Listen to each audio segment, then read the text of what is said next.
Hey, what's up guys? Just a quick video today on how DTF are each of the zodiac signs. Now, first of all, the truth of this matter is that everyone is DTF given the right setting, the right company, and the right level of comfortability. But generally speaking, they each have different styles of expressing it and different kinds of settings that they feel most comfortable expressing it in. So I'll get right into it. Aries, 99.9 to the repeating decimal percent DTF. They are one of the signs, according to Eastern astrology, that is fundamentally driven in life by sexual energy. So, given the right time and circumstances, Aries is pretty much always DTF. Second, Taurus, about 83%, especially if you feed them. Taurus likes nice things, they like good food, they like comfort, they like, the things of the senses, and they love to eat. So if you put some food in their face hole, more likely than not, about 83%, they'll be down. Gemini, also one of the signs, according to Eastern astrologers, that is fundamentally driven by sexual energy in life. They also like banter for banter's sake. They do like a mental connection, and they like kind of just making shit up, using words to make shit up and, just have a good time and to impress their date with how much they know. 94.71%, because they are pretty much DTF all the time. They can be flaky, okay, which can take you by surprise when they're not, but most of the time they're down. And I like 94.71% just because, it's like a totally random number, and Geminis like to talk random shit that doesn't make sense because it's funny. Cancer, 69% DTF. LOL. On to Leo, another one of the signs, according to Eastern astrology, that's fundamentally driven by sexual energy. Leo is 100% DTF if you pass their shit tests. They really just need to know that you can step up to the plate, that you can handle them, whether you're man enough or woman enough, whatever your preference is, they need to know that you can hang, And if you pass their little shit tests, and they don't hide their shit tests, by the way, but if you do pass them, pick up on them, and can put up with them, in a sense, they're totally down. Next, Virgo, 2% DTF. 2, it's the lowest on the list. Look, it's not that Virgos are not DTF. In fact, I know one chick who is a Virgo sun and moon, but having that sun conjunct moon aspect actually brings a very kind of simple-minded, why not, fun kind of energy to sexual interaction regardless of the sign. So that is an exception, but Virgo, generally speaking, 2% down to freak.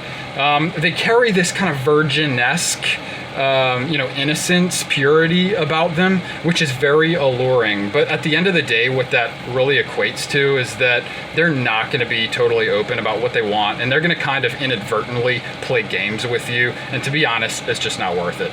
2% Virgo. Libra, 50% DTF. Libras just can't make a decision, can they?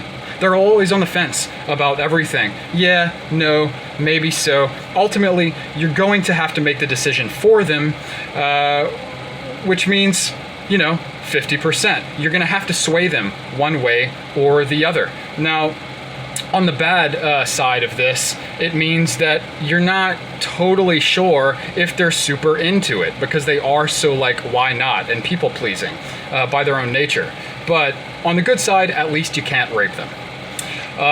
Scorpio, 666% DTF.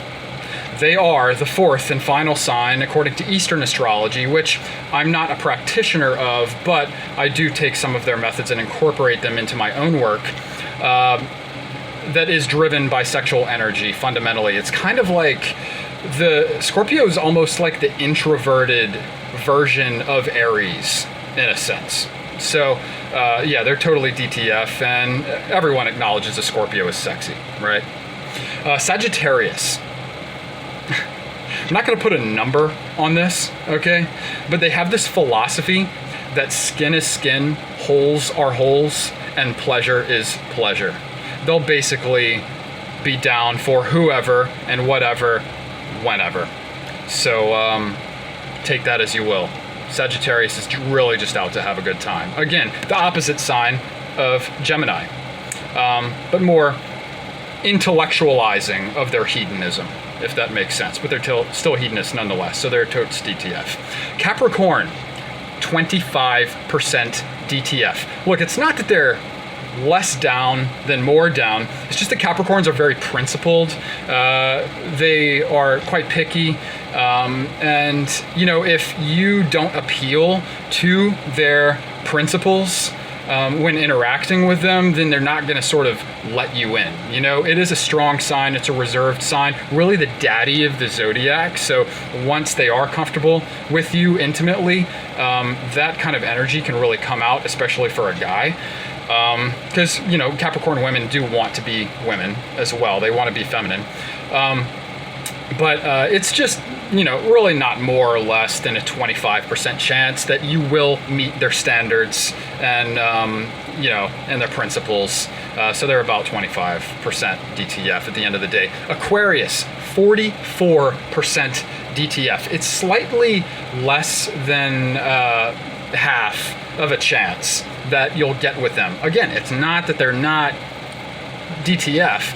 It's just that in trying to be all like coy and unique and like sort of aloof, and their aloofness ends up shooting them in the foot. So maybe they don't get as much action as they'd like or as they should, you know?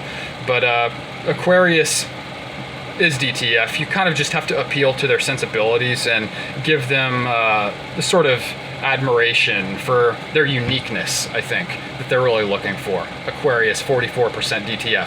Finally, Pisces. Pisces does not really live in this world, okay? So we can't put a number on it. The quote I have here by Pisces is, "Numbers don't exist though, bro." So you really just have to float with them. Float with them to whichever universe it is that they're in or that they want to go to, and you'll capture their hearts and they'll be totes DTF. Plus, it's thought that Jesus was a Pisces. There is no doubt that he was a playa all day, you know what I'm saying? So anyway, that is my analysis of how DTF the signs are. Again, everyone's DTF. They just need their own and the right context in which to feel comfortable so that they can properly and confidently express that. And again, it doesn't particularly apply to only sun signs, but basically, you know, any big energy of each of these sorts coming through. So, you know, you could be like a Capricorn sun person, but have an Aries dominant chart and be totally DTF as any Aries is, you know? So just hope that's clear. Anyway, my name's Britton Frost. I am a professional astrologer and philosophical writer. I do private consultations and readings of all kinds of charts. I also have a podcast on astrology called Squared Astrology Podcast. And my partner that I do that podcast with, we do readings as well. I highly recommend that you check us out for, you know, a double perspective reading. We do something called a roast reading, where basically we just like smoke a bowl and look at your chart for the very first time and hit record and just roast you for 30 seconds, making fun of why you're like that. So anyway, if you'd like a reading by me or both of us, check out my links in the bio, and I'll see you guys in the next video. Cheers.